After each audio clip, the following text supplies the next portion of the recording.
Welcome to Agatha Christie, She Watched, our spoiler-heavy look at the movie and TV adaptations of the mystery genre's greatest writer. I'm Bill Peschel of Peschel Press, publisher of the annotated novels of Agatha Christie, and today we're talking about foreign refugees, local communists, rustic pig farmers, and coffee. We're talking about the 1985 Miss Marple episode, A Murder is Announced, starring the great Joan Hickson. But first, let me introduce my partner in marriage as well as crime of the fictional kind, Teresa Peschel. Teresa, you feel better? I feel better. Hi, Bill. I love being here under the stairs with you. And folks, I do want to reassure you, Bill really does make me laugh all the time. Honest to God, we are just like Jessica and Roger Rabbit. Except I don't make jokes. I just simply say what I feel, and for some reason you find it funny.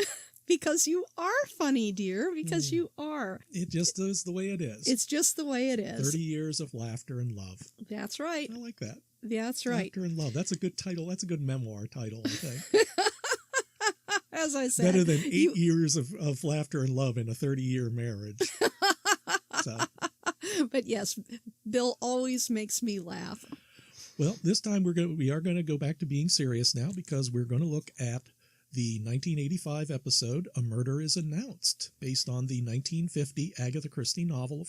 This is the one that is 2 hours and 33 minutes long. And they used all that time. This is the second time we've seen this.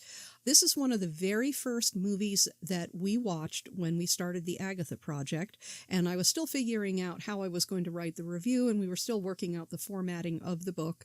And since the review was inadequate for the book, here we are rewatching the episode so that I can rewrite the review. That means, because we're doing the podcast, well, we'll talk about A Murder is Announced. The one thing I have to say about the Joan Hickson adaptations is even when some of them were not that good, and I'm thinking particularly of They Do It With Mirrors, with its bizarre sequence of modern dance.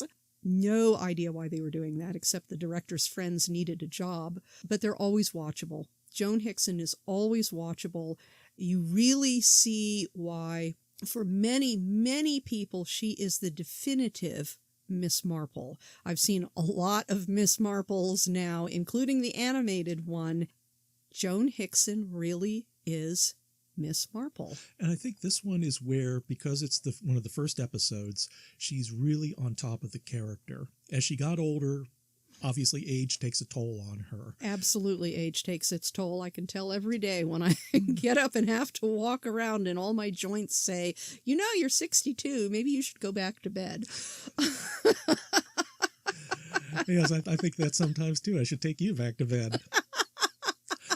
But when Miss Marple is looking at someone she is questioning, someone she's trying to get information out of, and Joan pulls that bird-like gaze over the teacup, or the coffee cup in this case. There was a lot of coffee drunk in this episode. I'm always amazed when I see people in English novels drinking coffee in the evening, and I think, how on earth do they sleep? I can't have any coffee past noon if I want to have any hope whatsoever of sleeping, and yet these people drink coffee nonstop when they're not drinking tea, and I guess they're completely acclimated to the caffeine. But anyway, in this episode in particular, and this is what I noticed more about it, first of all, of course, being as long as it is, we get a chance to listen to all the characters, to look at all the subplots.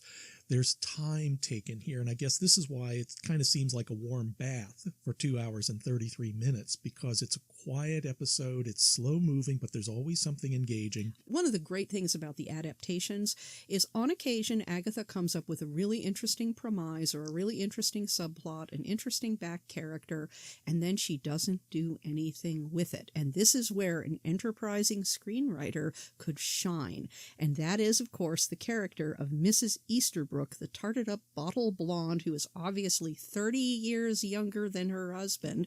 And this is also true in the novel. And you never find anything out about why she married him other than, I guess she wanted the security of a home and he would be easily managed and he had money. There's such a huge story there. An interesting story for me, and yet you never learn a thing. And I've seen 2 adaptations of A Murder is Announced, and nobody did anything with Mrs. Easterbrook. Well, no, wait. In the Marple ITV, Colonel Easterbrook was single. He wasn't married. He had a beloved dog. Oh, but that's here, right. Yeah. yes, a dog. It's coming back to me. My God, I'm actually remembering. I can't believe this. But they had the dog, and then proving that these are Hollywood people and not genuine English dog lovers, they forgot about the dog. They had all of these scenes where Colonel Easterbrook is running around, and this is the Marple ITV version, by the way, where he's running around and he's supposed to be devoted to his dog. Where's the dog? Obviously crated in a back bedroom, and I simply couldn't buy it. Anyway. Well, This episode, the screenwriter could have really done something with Mrs. Easterbrook's character. They had the time to fill out her background a little bit more, but they didn't. So fan fiction writers of the world, you can come up with the story for yourself. Well, actually, that would be the basis of a news story that you could have about them. That's true. Some other murder mystery involving them. Yes, because why did she marry him? And she does seem fond of him, and he seems fond of her, although perhaps not willing to perform. That's right. She kind of suggested something to him. And again, it's all these little elements that I had forgotten the first time around that I really enjoyed. The little byplay that's going on here between the extraneous characters, the secondary characters, like the relationship between Miss Murgatroyd and Miss Hinchcliffe. They're a caring couple. It's obvious they're a couple. Agatha could be very cutting edge in 1,000 different ways.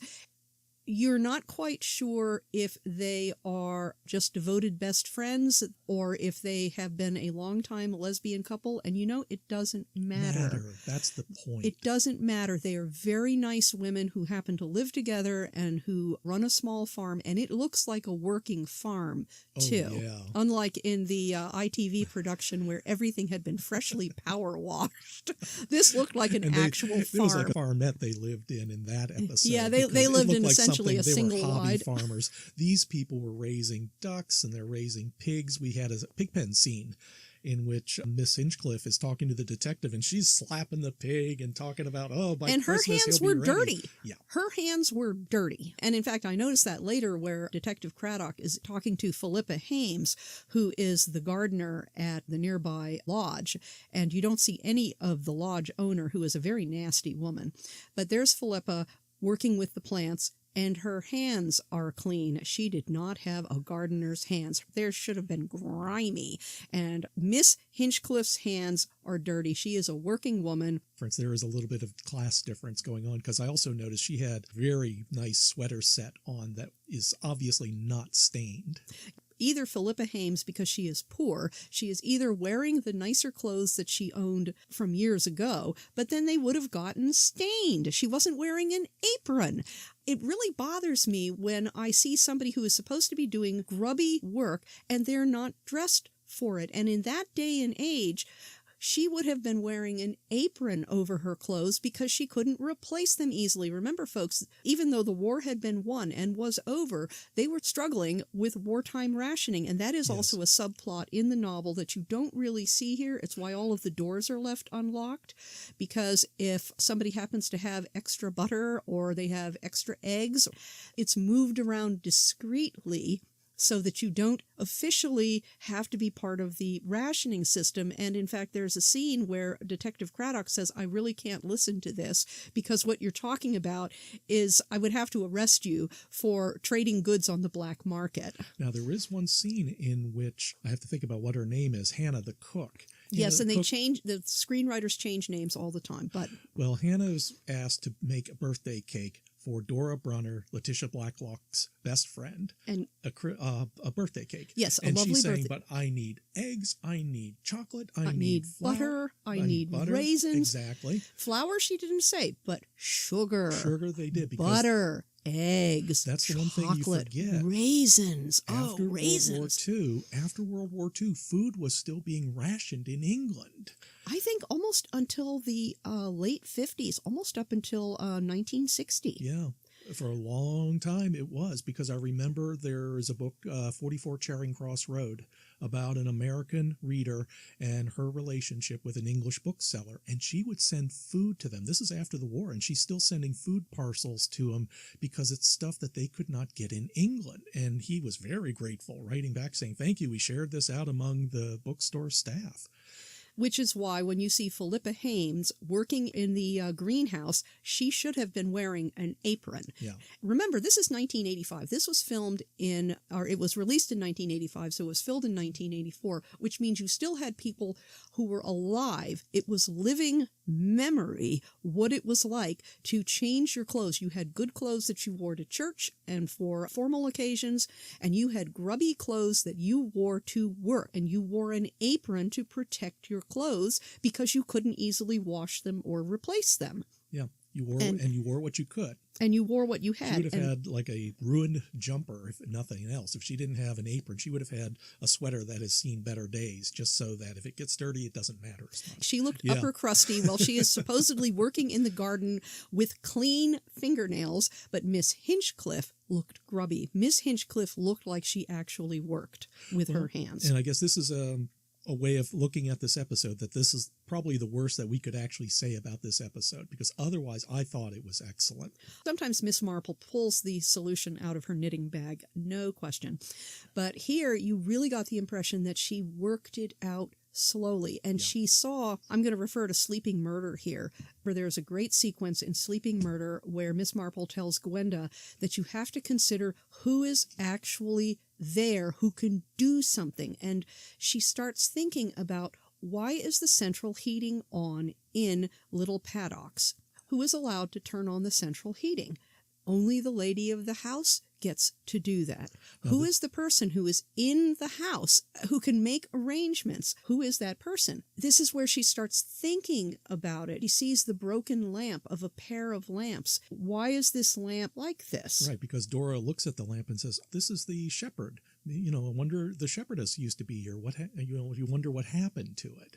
I think that was actually spelled out in the text, but this is one of those things they kind of glossed over in the movie, like they ignored the whole, why does everybody leave their doors unlocked, particularly their back doors? And it isn't just because this is a really safe little village out in the middle of absolutely nowhere.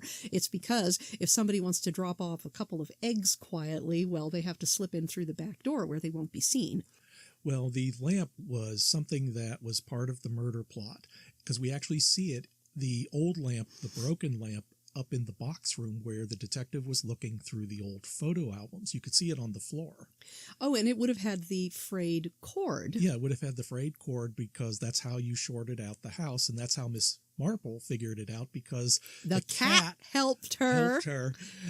She's staying at the rector's place, and the cat has been tearing at the cord, and somebody spilled tea on it, and it all fused, and Miss Marple goes, "Oh, that's how it happens." That's why the lights went out. And this comes back to the central heating, in case it wasn't clear to you. Why would they turn on the central heating, burning up scarce, expensive coke, when they could be burning coppiced hazelwood, which you can grow locally in the fireplace? But if you have a fire in the fireplace, then there is light. You can see what's going on. And Miss Blacklock planned to have, and this is spoiler heavy, so folks, if you don't already know, it was Miss Blacklock is behind it all.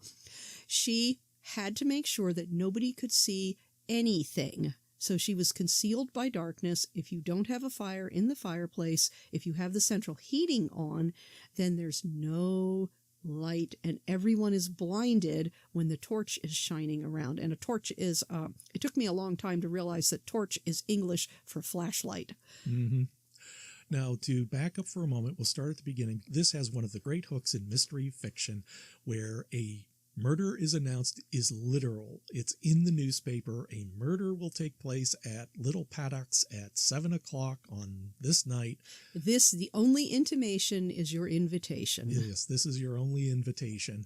And because this is a very small village, Chipping Cleghorn, you're only going to have the locals who know Miss Blacklock and Dora Brunner, her companion friend, and not, in today's world, it would have been on the internet, and you would have had 4,000 people showing up. Yes, you only have a very small select group of people, the people who are already friends of Miss Blacklock. And again, you would not have other people show up because they wouldn't feel comfortable. They're not close friends. They're not immediate friends in the immediate area, so you're not going to have somebody from across the village. 3 rungs down on the social scale, they're not going to show up at the house. Yeah, they would be frozen out and turned away. And even then, the people that show up, and this is the part of the great comedy that Christie can do very well, is that they all come in pretending not to have seen the announcement, and they make some excuse. Oh, we were just walking by and saw the lights. How are your chrysanthemums? Chrysanthemums, yes. How are your mums going? How are your ducks doing? And only the vicar's wife, Mrs. Harmon, says, "Oh, am I too late for the murder?" Because she was thrilled at the idea, and her husband would have been there too, except that he had a confirmation class, so he wasn't able to attend the murder. And of course, everybody comments on the central heating, so it becomes a humorous point and not a clue, which is again another bit of misdirection that Christie does so well. She already introduces something and then passes it off as a joke. Watching this the second time, I could see over and over a character saying something absolutely critical, and you don't even notice that they're doing it. Many of the characters said it didn't feel real. Mm-hmm. Well, the reason why it didn't feel real was because it wasn't real. It was all stage management so that Miss Blacklock could make sure that blackmailer Rudy Schurz, she could shoot him, and then presumably all her troubles would go away. There's that murder, and then she gradually realizes that her dear, dear childhood friend Dora Bunner is dangerous to her because Dora's mind is going, and Dora cannot be relied on. And in fact, if you listen carefully, and this time I caught it, on at least 2 occasions, Dora does not say Letty. She says Lottie, because Letitia Blackwood had a sister, Charlotte, and Dora knew them both very well as Letty and Lottie. If you aren't paying attention, you will miss that little hint, just like you will miss characters saying, this didn't feel real. Because what ends up happening is that at 7 o'clock, the lights go out, a burglar with a gun comes into the door, says variations on hands up, and there's gunshots, and they find him dead. And yes. It's Rudy Schantz? Rudy Schurz. Rudy Schurz, who apparently is a waiter. He's a Swiss, a foreigner at the at a nice hotel spa in the next market town over. It turns out that he had long ago met Letitia and Charlotte Blacklock at the Swiss sanitarium where Charlotte Blacklock had her surgery to remove a disfiguring goiter. Was it that, or the other one recovering from trying to treat for tuberculosis?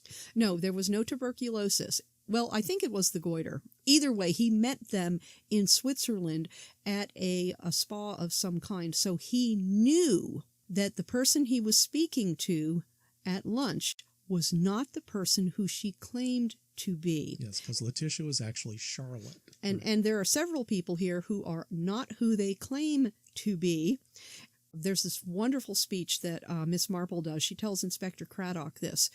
And it's a result of the changes of the war. The Great War started the process, but the World War II just absolutely destroyed so much of the social structure in England. Before the war, and especially before the Great War, if you moved to a little village, everyone wanted to know your bona fides, and you had to be checked out with people that you knew, letters of reference, people would ask. But after all of the turmoil and trauma and upheaval, you could move to a little village like Clipping Leghorn, like Letitia Blacklock did, and say, this is who I am. And people have to accept that because they have no way of verifying it. Not anymore. I think also they had, and I don't know if it was in Murder Is Announced, but she looked around, Agatha did, and saw this suburbs going up. And it's certainly not like the way it was in America where you just had acres and acres of farmland. I mean, you could talk about small projects in England, and they were being occupied by people who moved to the area because there was a job there, because there was housing there, and you didn't know who they were. Yeah, you didn't know who they were. So, as an example, Letitia Blacklock takes into her home Patrick and Julia Simmons, who are supposedly her distant cousins. Now, why would she do this if she's pretending to be someone she's not? Well, it's verification for her as well as for them. She accepts them because she knows that she is related to them, even though she has never seen them. but they provide verification to the rest of the village because anybody who asks Julia or Patrick, they would say, oh yes, of course, this is my Aunt Letitia, because that's what she tells them. And just like she has to accept them, they have to accept what she says. And so they buttress each other's stories. And it turns out one of them is in disguise as well. I think there's also, you have to keep in mind, Letitia is lonely. That's why she took Dora in the first place. And you're living alone in this isolated village with a couple of hundred people and the most exciting... And most of them are not people that you are going to associate with because they are not of your class. You associate with the Swetenhams because they have some money. You associate with Colonel Easterbrook because he has some money and some status. Even Murgatroyd and Hinchcliffe are a little higher up on the food chain. And they're kind of interesting people to be around, too. You know, they're amusing.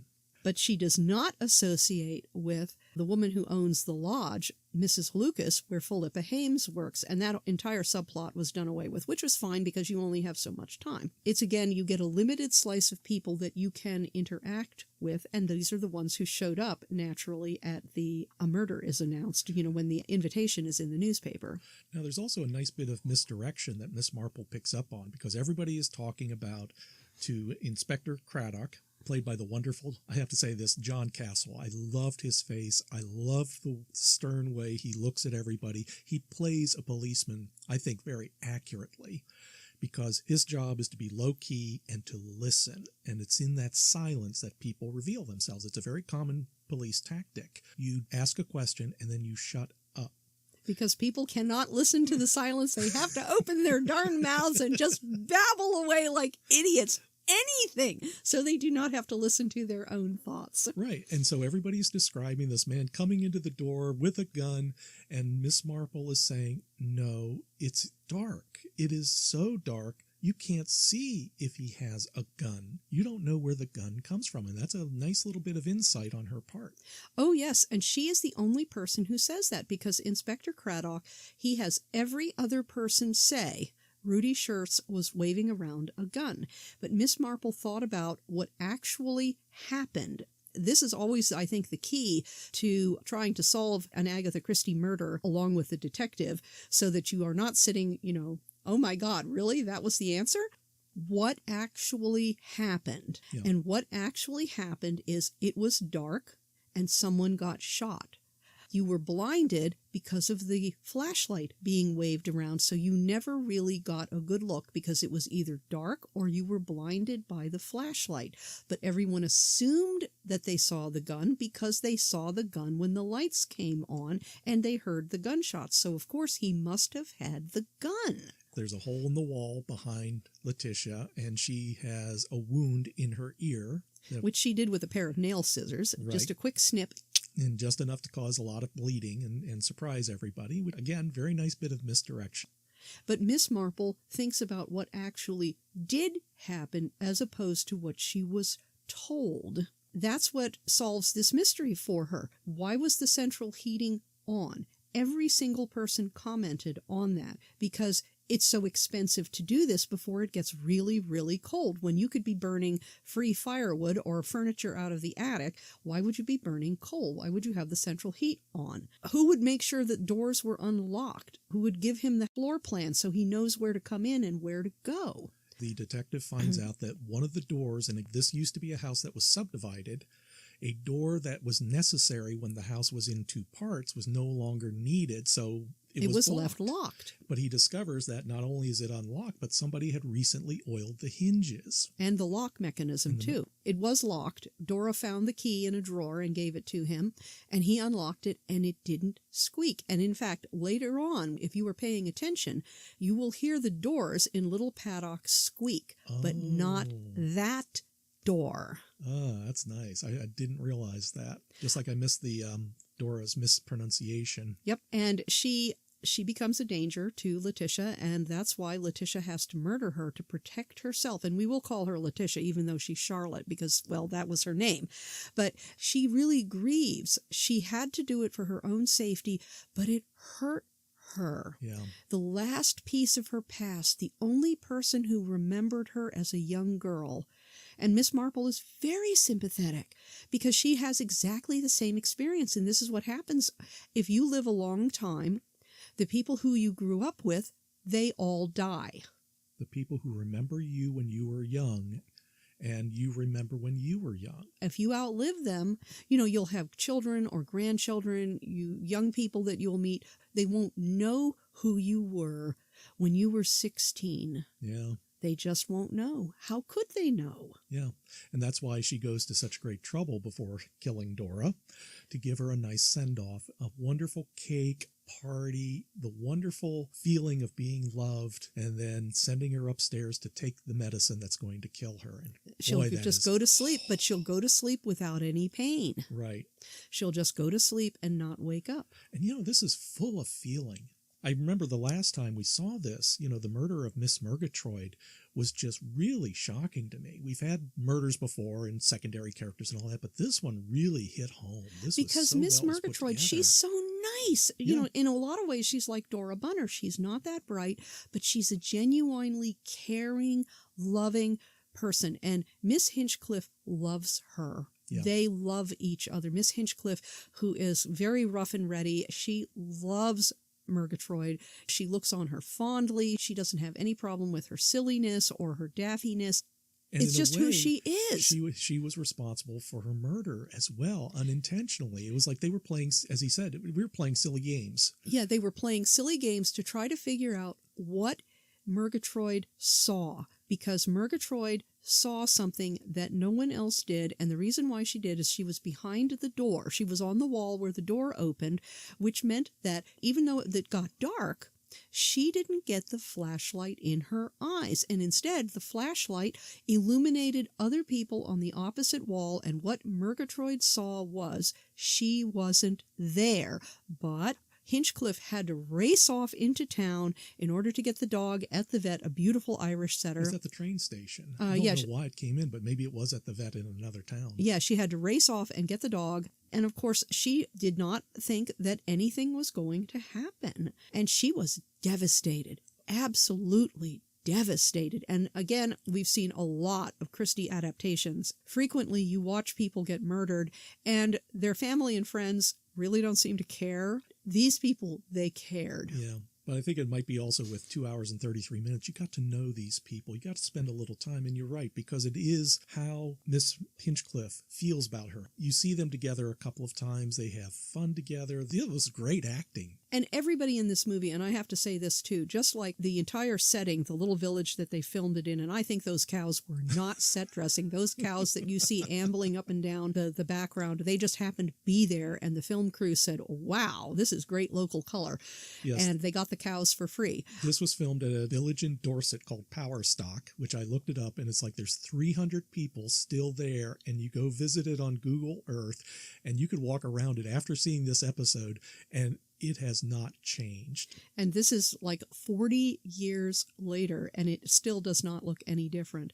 But everyone in this film looked like a real person in a real village. One of the great flaws with ITV's Marple is everything has been power washed and pressure washed and scrubbed and freshly mowed and the grass freshly vacuumed so that it doesn't look lived in, it doesn't look real, and they choose much more attractive actors and actresses so that you do not get the feeling you could actually meet any of these people ever outside of Hollywood. Whereas the Joan Hickson Marple, it looks real. People who are on stage look like real people that you could actually meet down at the supermarket. Or in Hinchcliffe's case, you would meet her down at the Agway.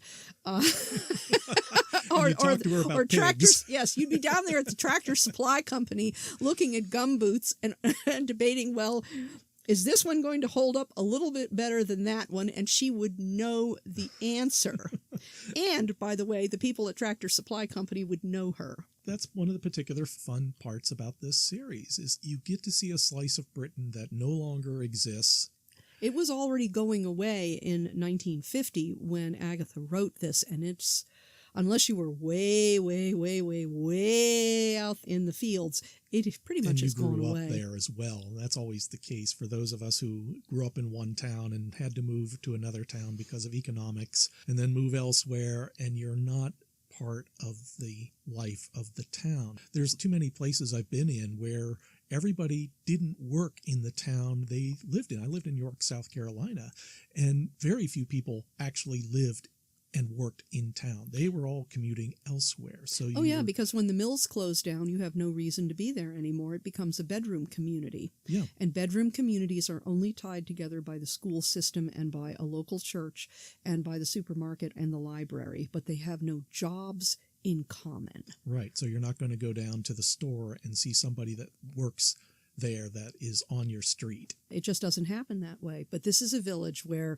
it's so small that unless you have moved in from out of the area, you know everybody and everybody knows you. But if you move in from out of the area because of the social upheaval, people who are there, they have to take you on faith that you are who you say you are. Yeah. And that might be another reason why Miss Blacklock socializes with Easterbrook and the Swettenhams and Murgatroyd and Hinchcliffe because they're all from someplace else. They have to socialize with each other. They're all from someplace else, which means they don't fit into the 300-year-old hierarchy in the village. And the reason why they socialize with the vicar is he has to talk to everybody. They deal with the squire at the top of the hill down to the pig keepers at the bottom of the hill. He has to be able to talk to everyone. Yeah. So if you want to spend 2 hours and 33 minutes in Old England, it's a wonderful episode. Absolutely wonderful. This. I do recommend watching all of the Joan Hicksons. Even they do it with Mirrors, which had significant flaws. And modern dance with atonal music was not the only one. But A Caribbean Mystery, I liked that as well. So many of them really worked well. They really, really worked well. We won't be talking about most of them because I don't need to for Agatha Christie she watched, but they're all worth your time. Even the lesser ones are all worth your time. They always maintained a really good level of quality, unlike ITV's Marple, which vacillated wildly between really good and really terrible and all the steps in between. Right. I think this concludes another episode of Agatha Christie She Watched. And it has a cat, by the way. Oh, yes, there's a cat. And yes, a dog. Delilah. And a dog. Yes, the cat, a dog, cows, pigs, chickens, ducks. There's a lot of animals running around in this, but especially the cat, who is critical to Miss Marple solving the mystery. And how can you not watch a film that has a cat providing the clue? We ask you to go ahead and like and subscribe to our channel if you're on YouTube, and then visit PeschelPress.com to see our line of Agatha Christie annotated novels. We did the first 6 from Mysterious at Ferret Styles to Roger Ackroyd, and you get to see the progression of Agatha's life and career through the essays in the back of the book. So until next time. Thanks for joining us, folks. We really enjoy this, and we hope you enjoy our podcast. And we'll see you at the movies. Agatha Christie She Watched is Teresa Peschel and Bill Peschel. Produced by Bill Peschel. Theme song, Call to Adventure by Kevin MacLeod. New episodes come out every week wherever you stream your content. If you enjoyed this podcast, you can help support us by going to anchor.fm/mystery and leaving a 5-star rating and review, and by helping to spread the word. To advertise on Mystery She Watched, email Peschel at peschelpress.com. All questions and comments can be emailed to Peschel at peschelpress.com. And thank you for listening.